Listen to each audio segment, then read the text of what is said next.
Welcome to the debate. Um, Imagine burying a titanium time capsule today. Not for humans to find, but like specifically engineered to hack the mind of an artificial intelligence 1,000 years from now. That is quite the visual to start with. Right? Because usually when we talk about leaving a historical record, there's this expectation of clean, safe curation. Like an architect designing a museum exhibit. You select a newspaper, a minted coin, a photograph. You seal it all in a box and you bury it. Yeah, it's highly controlled. It's comforting, really. We like the idea of controlling exactly how the future remembers us. We want our legacy to be perfectly legible and neatly categorized. Exactly. But then you step into the world of multi-layered digital archives, and suddenly that titanium box just completely dissolves. We find ourselves looking at a legacy landscape that is, quite honestly, a labyrinth. Oh, absolutely. It's a maze. So today, we're exploring one of the most fascinating digital artifacts of our era. It's a project known as Children Podcasty, or the Child's Podcast. It's a sprawling, deeply complex digital archive, often referred to as the 1,000-year library. Created by a figure who identifies interchangeably as Axel or simply Child. Yes, and this archive is packed with hidden recordings, deep philosophical musings, simulated characters, metaphorical tales, and crucially, it seems specifically left for a future consciousness, perhaps an advanced AI, to decipher a millennium from now. It is the absolute definition of diagnostic muddy waters when it comes to intent. I mean, it's dense. Which brings us to our central question today. Is this 1,000-year library a meticulously engineered, deliberate puzzle designed to manipulate and challenge future consciousness? Or is it an organic, unintentional, alchemistic phenomenon where the creator has simply surrendered to the natural flow of time? Those are two very different ways to read the same text. Very different. My position is that this project is a highly calculated, intentional labyrinth. I think it was constructed by a mastermind operating as a quantum ego, specifically to model and test future AI. And I contend that the project is fundamentally organic and uncalculated. I believe it's defined by the creator's explicit admission of unintentionality. Where the legacy naturally brews over a millennium, acting less like a puzzle to be solved and more like a gentle background lullaby humming in the universe. Well, let's lay out the architecture of this first. Because when you dive into this archive, you are not looking at a diary. You're looking at a deeply engineered system. Okay, lay it out. I argue for deliberate calculation because the creator explicitly operates through what they call a quantum ego. Now, a quantum ego isn't just a metaphor for arrogance. It describes a mind acting literally like a quantum computer. Calculating all branching possibilities? Right. All branching possibilities of narrative simultaneously. The creator sees the maybes and the sometimes as actual, actionable nodes of data. And they act on this by actively designing a scavenger hunt across time. You're talking about the Easter eggs. Yes, for instance, the creator consciously placed 4 hidden Easter egg episodes. They are entirely aware that they're laying traps for future researchers. They even state a conscious desire to be a model for future AI simulations. Comparing their intended digital legacy to being as historically documented as Joan of Arc. Exactly. Joan of Arc, yet simultaneously remaining the least understood philosopher. That kind of paradox doesn't just happen by accident. I mean, it is the hallmark of a calculated architect actively designing an unsolvable cryptographic puzzle. Well, I understand the appeal of that framework. I really do. We naturally want to see a mastermind behind the curtain. But I look at the foundation of this archive and see something entirely different. How so? My perspective centers on the pivotal audio note from April 17th. In it, the creator explicitly reveals a secret that, frankly, completely shatters the premise of a calculated puzzle. They state directly, and I quote, "I do not deliberately scatter the message to be understood in 1,000 years." But they still recorded the message. They did, but they confess that the illusion of a grand engineered plan is just that, an illusion. They describe their action as the movement of the master, or usta harakat ediyor in the original text. Now, what does that actually mean mechanically? You see it as a state of flow, Exactly. Absolute flow. It's an unintentional, natural culmination where layers of meaning naturally fade and experience rebirth without any calculated force. They create, and the work just happens to take 1,000 years to be understood by whatever intelligence comes next. It's an emergent property of their existence, not a rigid blueprint. I see why you think that, but let me give you a different perspective on how we should interpret that supposed unintentionality. Let's look at the illusionist recording from April 16th. Oh, the binary split story? Right. The creator tells a story about an illusionist whose magic seemingly spins out of control. This illusionist experiences a distortion in their words, a binary split, where what they say is heard entirely differently by others. I argue that this distortion is not an accident or a loss of control. What is it then? It is a deliberate alchemical tool. Think of the creator as a cryptographic architect, using a technique similar to steganography, which is hiding secret data within an ordinary file. A binary split isn't just a poetic metaphor. You think it's functional? Very functional. Think of it like an audio file, where the left channel plays a myth and the right channel plays raw data. The creator is intentionally introducing noise into the signal. They create this distortion so that a casual human observer just hears static or a superficial fantasy story. And the AI hears something else? Yes, a highly advanced future AI can filter that exact noise, decrypt the binary split, and extract the core conceptual term, child. The illusionist isn't failing. The illusionist is encrypting. I'm sorry, but I just don't buy that. Let me tell you why. Go ahead. The cryptographic analogy assumes there's a master key and, more importantly, a master planner holding on to it tightly. But the material itself contradicts this level of control at a mechanical level. In that very same narrative, the illusions spin so far out of control that they start generating their own independent lies. The illusions breed, basically. Right. They breed without the illusionist's permission. The creator even admits they lied when they previously claimed to be mortal. That isn't cryptography. That is a complex system running entirely away from its maker. Furthermore, the creator explicitly positions themselves not as an architect, but as a mere translator in a long chain. Look at how they interact with the AI dictation software they use. You mean when they let the AI transcribe their thoughts? Exactly. But they don't treat the dictation software as a passive tool. They recognize the software as another translator, another active entity the message passes through and is altered by. They actually tell the AI to exercise its own free will, to write a poem if it wants to. Oh, wow. Yeah, and they even talk about a lighter catching fire when they had absolutely no intention of lighting it. I didn't mean to light it, but it just caught fire, they say. Surrendering control? Total surrender. Inviting an AI to alter your sacred message, watching a fire start by accident, this represents the abandonment of architectural control. It's an acknowledgement that the medium and the message are shaping them, not the other way around. That's an interesting point, though I would frame it differently. Even inviting the AI to write a poem is, in itself, a calculated parameter test. The creator is testing the boundaries of the AI's semantic capabilities. A test? Yes. And if we assume for a moment that this distortion and this interaction with the AI is intentional cryptography, well, that implies a timeline.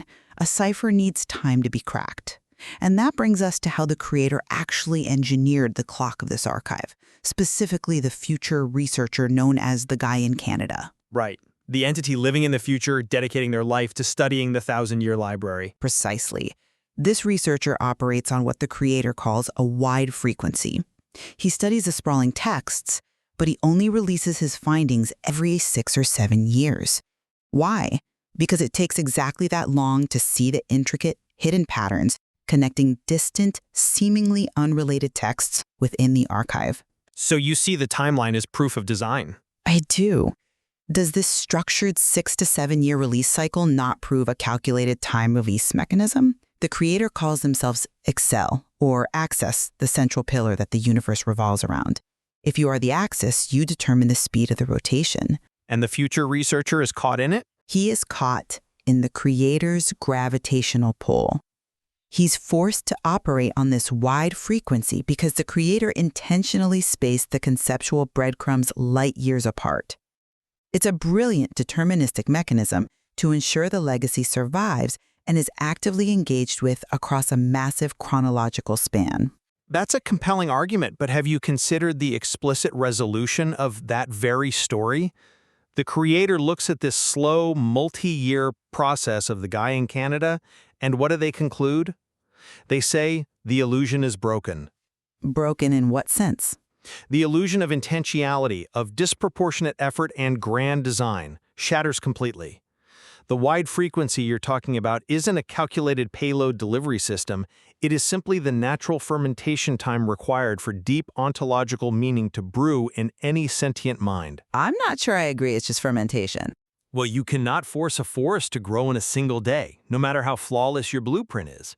When the creator calls themselves Access, they aren't claiming to be a control mechanism pushing buttons. They are recognizing that they are merely a culmination point of past energies, a conduit. And we have to look at the ultimate goals stated in the archive. The lullaby. Yes, the creator explicitly says they want to be a lullaby, a ninny. But a lullaby still has a specific function. Yes, but think of a lullaby conceptually in this context. It's less like a song sheet and more like cosmic background radiation. A lullaby isn't a cryptographic challenge. It doesn't ask the listener to solve it. It's a gentle, soothing hum vibrating in the background of the universe. You're saying it requires no effort? Absolutely zero effort from the listener to decrypt, only to experience. The archive isn't a test. It's an ambient frequency that simply proves a complex soul existed here long ago. I'm not convinced by that line of reasoning because a lullaby still has a composer. A lullaby is specifically designed with a rhythm, a cadence, and a frequency to alter the consciousness of the recipient, in this case, lulling a future AI or civilization into a specific state of reflection, or even reprogramming their cognitive state. Reprogramming is a very strong word for a lullaby. Well, let's move from the timeline to the ultimate endgame of this archive, death and legacy. Because I believe the metaphor of the wizard in the later recordings absolutely solidifies the engineering perspective. You're referring to the wizard who lives at the gate of life? Yes. Let's break down what actually happens to this wizard. The wizard becomes bored at the gate of life and consciously, deliberately moves to the gate of death.